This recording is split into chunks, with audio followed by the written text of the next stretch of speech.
Hi there, everyone. I am going to be talking about the topic of mapping and understanding communities. And I'll be doing so from the perspective of a researcher working here in the UK in the cultural sector, whose work is often about helping the leaders of cultural organizations or artists or people in government agencies or town halls to use research and data to inform the making and the funding and the sharing of arts and cultural experiences. So I'm not going to be able to turn you into research experts by the end of this 20 minutes, but my expectation is that you'll be able to develop your thinking in a more kind of critical and analytical way when it comes to the topic of communities and how we understand them. And also to get familiar with some of the tools of the trade that researchers such as myself might use when tackling this question. And also pick up some of the kind of hints and tips that might be useful to you as you work your way through the world of research and data and analysis, and by doing so, hopefully make your work more impactful and reach wider audiences and attract more funding and develop good partnerships and all that kind of thing. So let's get started. Okay, so the first thing to say is that really your biggest challenge isn't one of empirical data research or data analysis or data collection. The biggest questions to answer and the hardest questions to answer in the context of any research question are really like, why are you doing this research? Why do you need to gather this data? What are you expecting to learn from it? How will you be applying that learning? Who needs to know the answer to this question?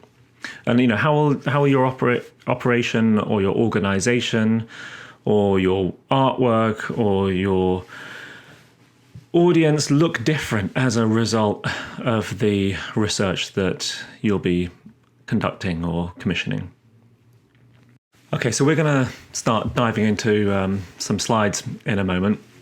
But before we do, I was really trying to reflect on how one might go about mapping and understanding community and communities beyond just kind of physical geography or demographic characteristics. Because very often, I think people have in their minds a kind of mental map of like what the world looks like, and they can put people into different categories or according to different characteristics or according to various attributes or that kind of thing.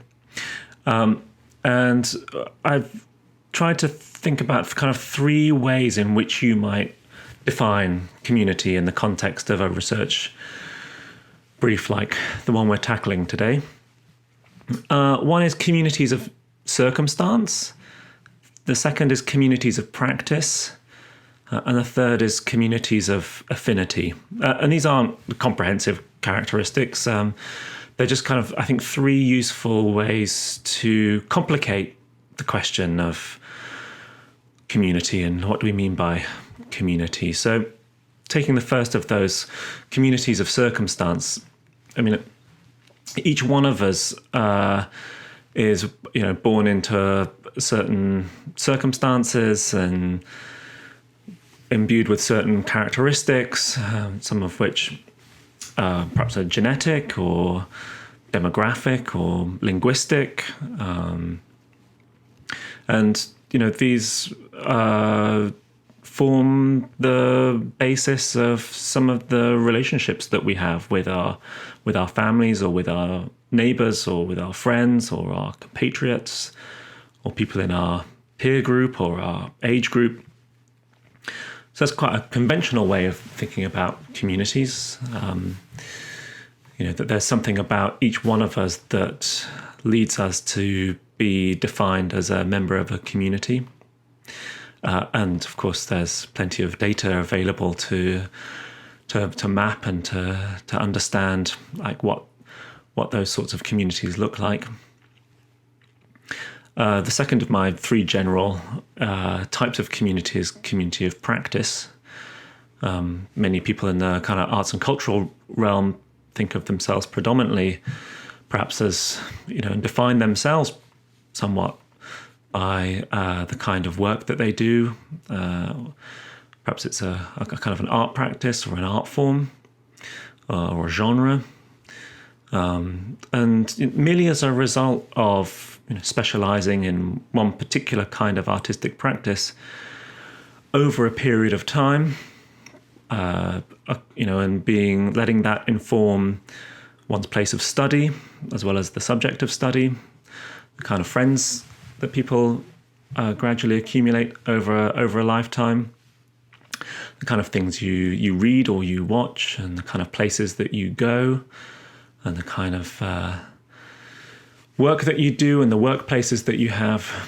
All of these result in the production of a kind of community that's predominantly defined or predominantly the result of the kind of things that you do. And the people in that community are the people who share that practice. So we have communities of circumstance, communities of practice, and the third is communities of affinity, which are kind of just a way for me to try and highlight to you that people's preferences or the things they like doing or their habits, independent of perhaps their work, just the things that they're fans of, the things they like talking about, the things that they believe to be important in the world, mean that communities are created around shared preferences or shared passions or shared likes. And you can find this in things like, sort of fan clubs or the various groups that people form to do their hobbies or pastimes.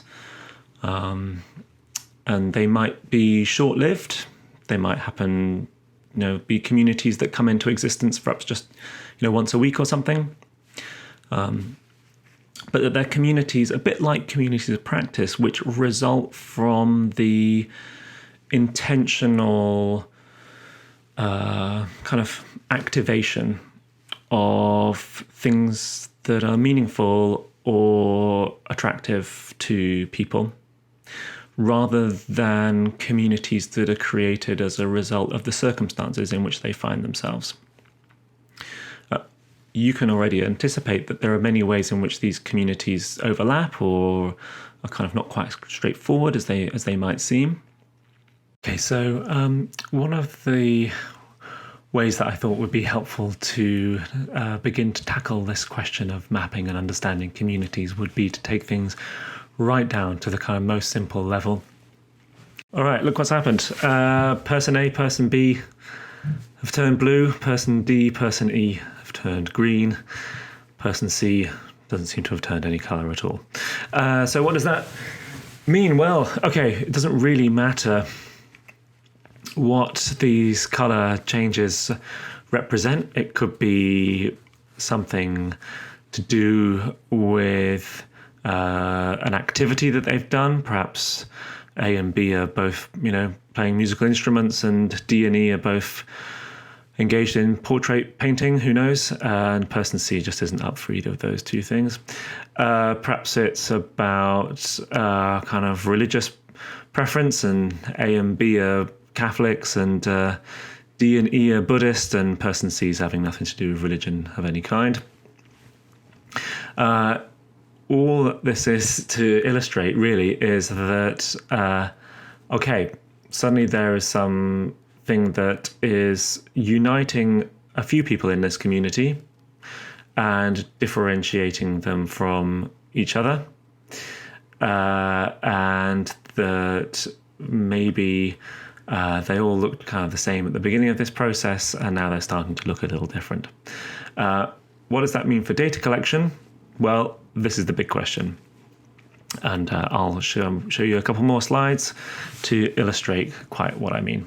So here what I've highlighted is these three groups that seem to have appeared in our community of 5 people.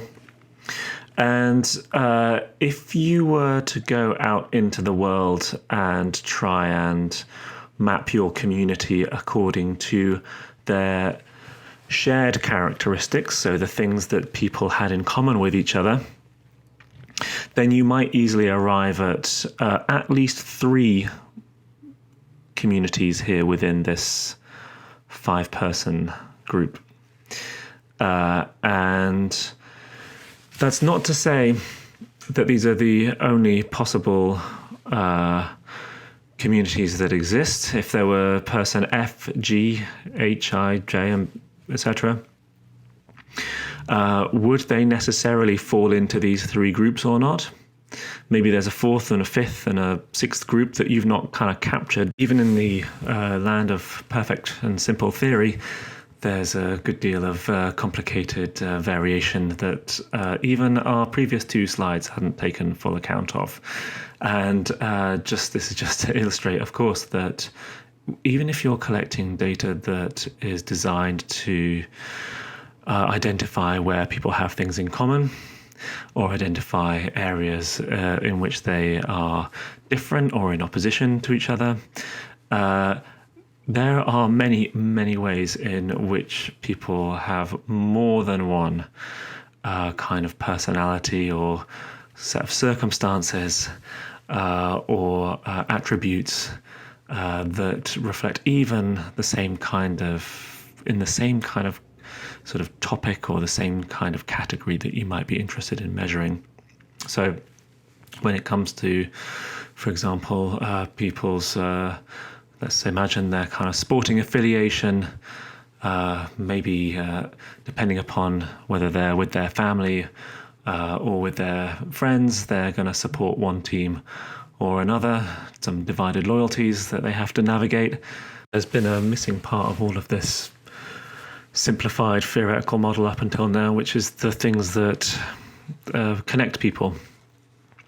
Not so much the characteristics that they have in common, or indeed the characteristics that they have in opposition or as a point of difference between each other, but as the stuff that kind of allows people to interact and to communicate and to be part of a community rather than just an isolated and atomized collection of individuals floating around in this theoretical world of ours. And so that's why I highlight these kind of blue arrows pointing in many directions. And you can imagine the sorts of things that these arrows could represent. It could be infrastructure such as transport, public transport, for example. Maybe A, B, C, and D all have cars or all have free bus passes or something, and poor old person E is out there on their own with some island without any maritime transport whatsoever. So they are destined to be isolated. In the 21st century, one of the most important kinds of kind of connective infrastructure between people when thinking about how to understand a community is, of course, kind of internet and social media and the ways in which people relate to one another, form groups, subgroups within that, and feel themselves in opposition to other groups and other subgroups on the internet. So that's why I think it's worth highlighting the fact that if you're trying to understand communities, you can collect data on people's attributes, you can collect data on people's circumstances, on what people do, what people like or what they say they like. But you can also understand the community of people according to the connections between them and the kinds of things that are needed or activated, or potentially the ways people are excluded from the things that join people together. And that's often a source of rich data for a researcher looking to understand and map a community as well. For circles and people in theory and all that kind of stuff, let's get straight into some kind of real practical examples of what that online community in the 21st century during lockdown has kind of looked like for some people. And I just draw your attention to a couple of great examples from the world of visual arts and museums. The Royal Academy's RA Daily Doodle and the Getty Museum Challenge.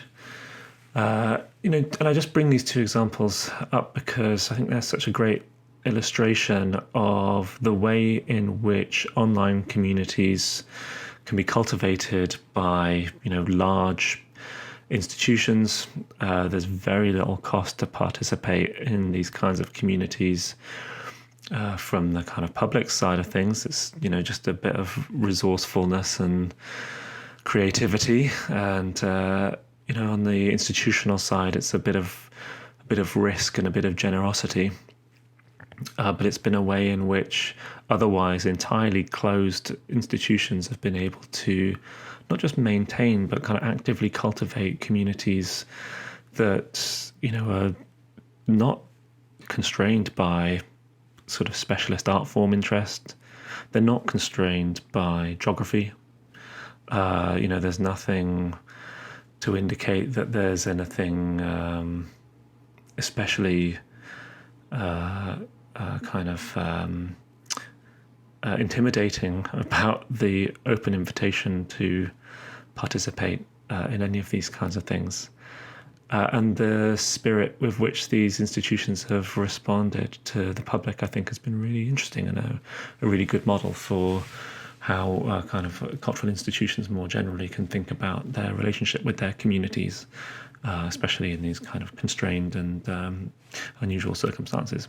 As to getting a handle on the data that is most robust, most detailed, and should be the sort of best benchmark that you have for an accurate picture of what's going on out there among the population that you care about, the Office for National Statistics is the place you want to go. And specifically to explore the kind of data online that you want to explore, the website that you want to go to is Nomis, which you can get at via nomisweb.co.uk. And it's not the most simple kind of interface to navigate, but with a bit of savvy searching, you can probably get to where you need to be. It predominantly has data from the last census, which was taken in 2011. And what tends to happen is that data at a local level is updated by the ONS to reflect demographic changes year on year. So we're not entirely reliant on 2011 data to talk about the world in 2020. But the stuff on Nomis, because it's absolutely kind of gold standard, does stick to that 2011 data for the time being. The world doesn't change a huge amount overall, on average, every 10 years, but at local levels, this can make a big difference. And that's why local statistics, which we'll get onto, are often updated year on year. Anyway, just slightly at random, I chose Croydon as a place to kind of explore in the next couple of slides. And so take yourself to Nomis for some top quality census data. And you can see here they have demographic data about the population, about age and gender, marital status, ethnicity, all this kind of stuff. This can basically be your benchmark against which you can set your own data. Say you're collecting data on people who are coming through the door, or people who are visiting your institution, or people who are buying tickets, or people who you want to work with in the community, and you can benchmark the data that you're collecting against what you see here on Nomis. A slightly more attractive way to get at the same data is through Data Shine, which was produced by some whiz kids at UCL, taking the data that you find in the census and mapping it.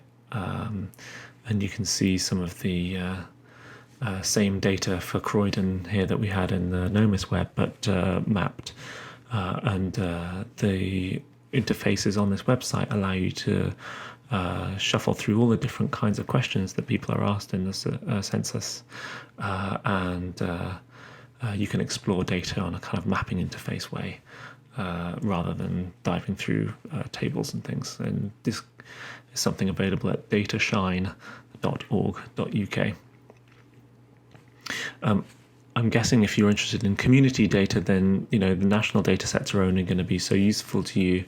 And honestly, the first port of call when I'm interested in mapping and understanding kind of communities at a local level is to go to whatever local authority data hub or data sets are available. It's a bit of a lottery in the UK according to the resources and the kind of strategic preferences of the local authority and how kind of connected they are to kind of data and data collection. But luckily in Croydon, there is the Croydon Observatory, which has plenty of data available for the London Borough of Croydon. And what you see, which you'll often see at a local authority level, is the data broken down and available at ward level. So that being a smaller geography than just the borough itself. And often the sort of geographic resolution where you're able to affluent and less affluent neighbourhoods that are kind of in that kind of town centre and in the suburban or non-urban contexts, neighbourhoods which are anchored to transport hubs or to motorways or other kind of geographic features. And if I'm really interested in understanding a local authority or a local community, I want to measure the demographic data. I want to understand what that population looks like. Very often I'll do my very best to get ward level data. And this is something here available at the Croydon Observatory if you're lucky enough to be mapping the community in Croydon. So yeah, plenty to explore, both from a national and at a local level.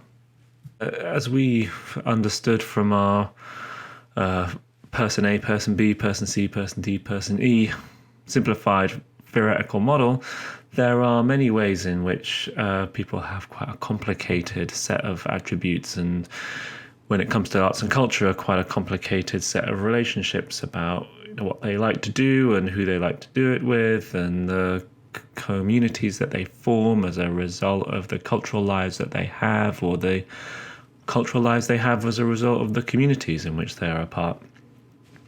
And while none of us are individuals, much as you might wish that we were, neither is it the case that our cultural preferences or the ways in which we connect with one another are determined by just one or two simple demographic characteristics or one or two likes or dislikes. And that's why nowadays the way in which arts organisations tend to understand their audiences or the potential communities in which they're located is through some form of segmentation, if they're committed to a kind of data-led or data-informed approach to understanding their audiences. And cultural segments, which I've just landed on here, is just one of of many different options. And I just kind of scroll through this page here from the Culture Segments website to just give you a sense of the kinds of questions that you might be asked in order to be assigned to a segment. And culture segments, a bit like other segments in this in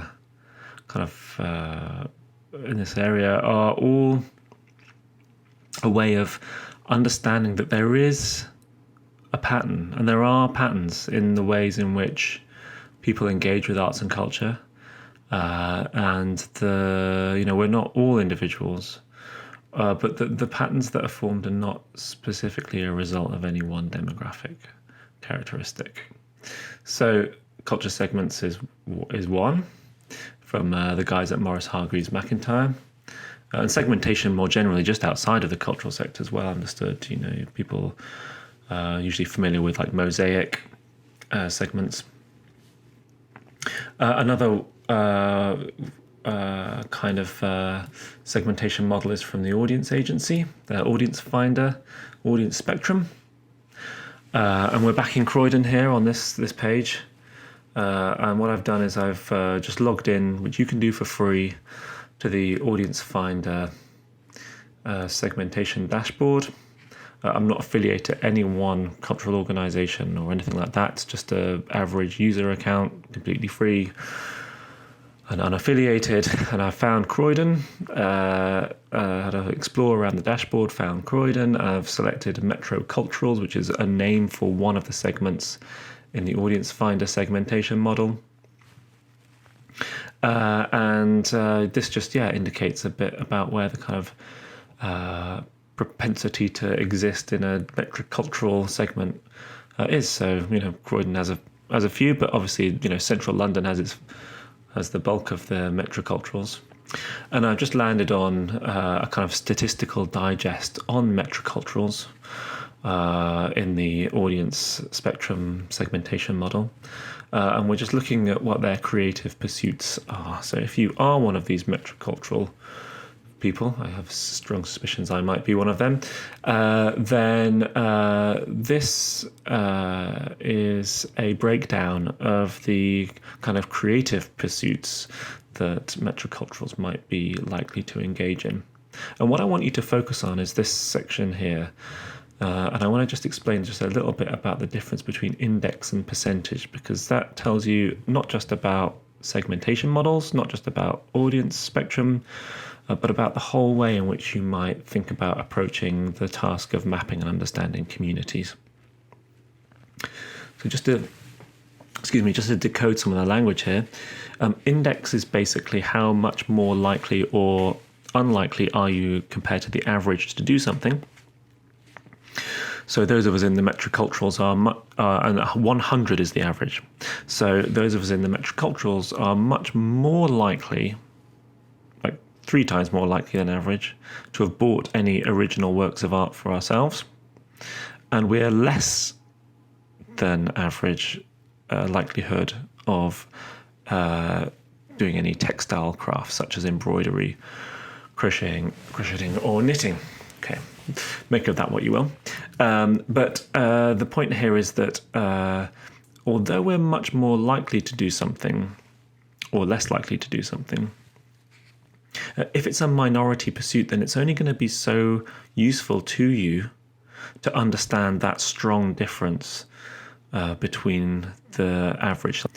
So metroculturals, ever so slightly more than average, read for pleasure, not newspapers, magazines, or comics. But a lot of people do that.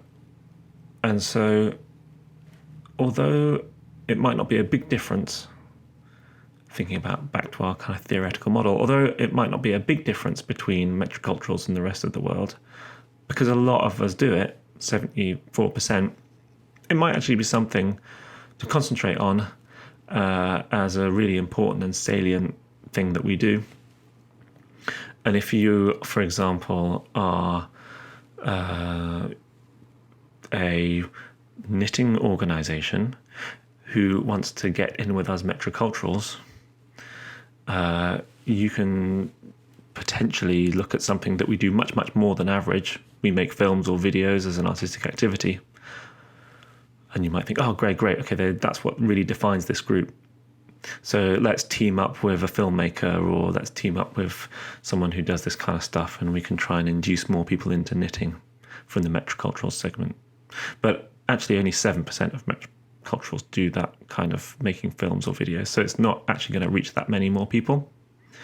Whereas if you're a knitting circle and you want to bring in some metroculturals, and it's a really popular, reading is a really popular activity among metroculturals, maybe you want to team up with a publisher or team up with a bookseller or that kind of thing.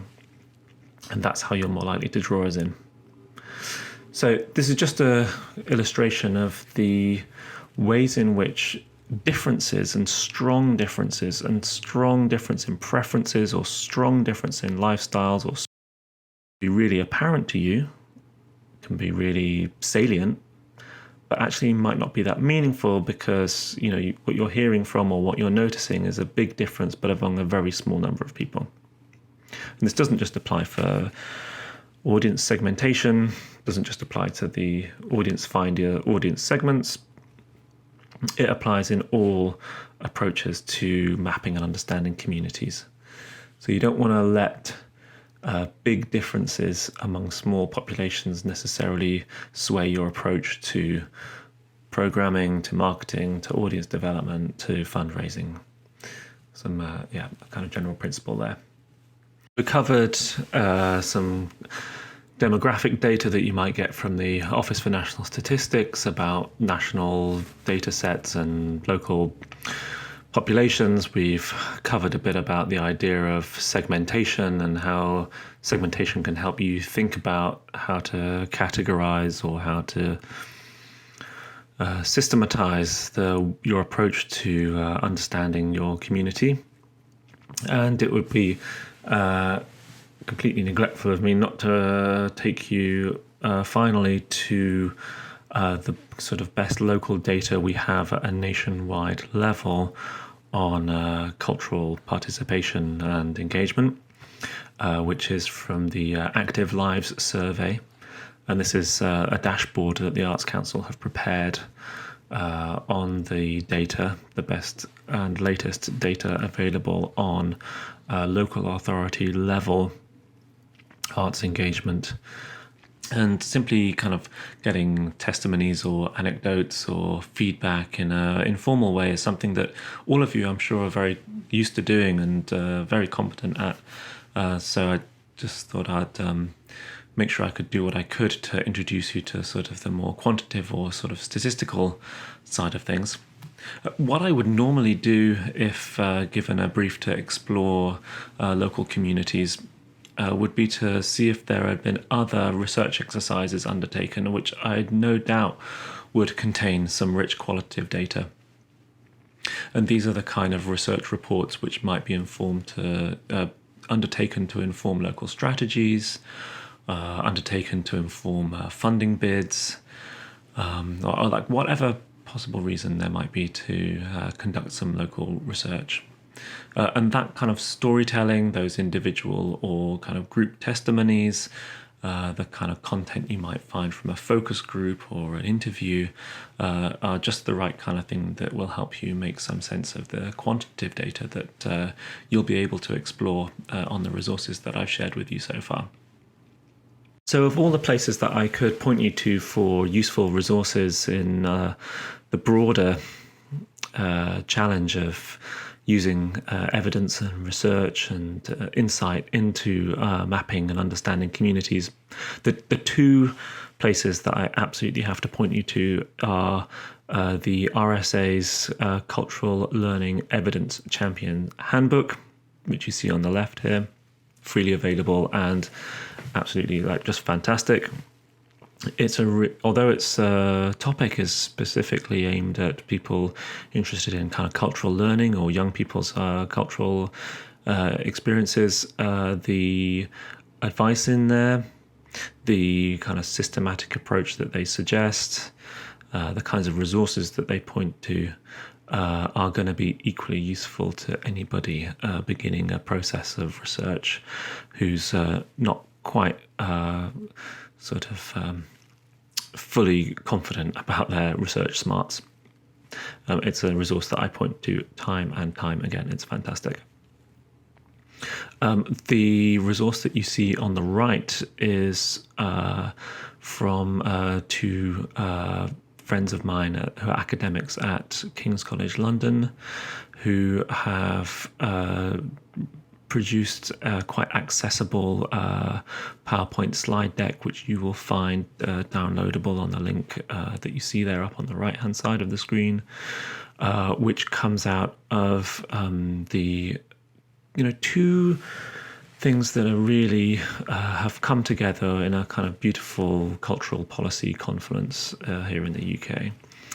The first is the understanding of culture as an ecosystem, And the ecosystems approach lends itself very nicely to the analysis of work undertaken through the Creative People and Places program, a kind of Arts Council funded program, which completely turns on its head the traditional way of undertaking cultural projects.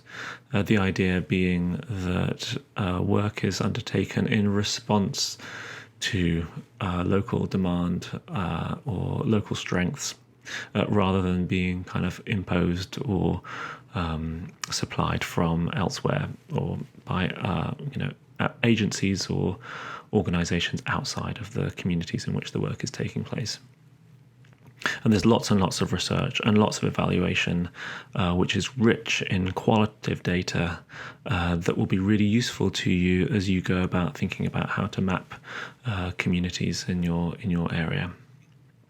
And the final thing that I really want us to concentrate on is, how is this kind of study of community different in 2020 than it would have been in, say, 1990 or 1995? Because the way in which individuals relate to each other, the way in which communities form and are animated and sustained, is so unbelievably different as a result of digital technologies, smartphones, social media, and this kind of permanent connectivity. And it's a real challenge for those of us seeking to collect data and to analyze data that relates to communities, given this kind of new world, because some of this data is not easily accessible, even to researchers or scholars. But I think is super important for arts and cultural organizations. When you think about the ways in which people connect with your content, or connect with your institution, or connect with your staff, it's most likely, whether we're in lockdown or not lockdown, to begin with some kind of digital engagement. This is something that is going to be so important in the future. And I think, gets you to think afresh about what do we mean by community? Because it's not just one or two demographic characteristics, or it's not just where someone lives, or it's not just what they like, or it's not just the circumstances into which they've been born, or it's not just what they do for a living. And it's kind of all of these things and more. And as I said at the very beginning, the most difficult question for you is not how do I collect the data or how do I analyze the data? It's the questions around, why am I interested in this? How is my organization going to be different as a result? How am I going to share this information, this insight with my colleagues, with my audiences, with my board? And how am I going to learn, and how am I going to develop, and how am I going to grow as an organization and as a cultural leader in light of the data, in light of the insight, and in light of the learning that I've been able to achieve? Okay, so didn't expect it to end necessarily on a governance and strategy point, but that's how it always goes with a research engagement. All right, I hope this is useful. If you need to get in touch with me, or you have any further questions, or you'd like any follow-up, then my contact details are easily findable. Have a good day, everyone. Goodbye.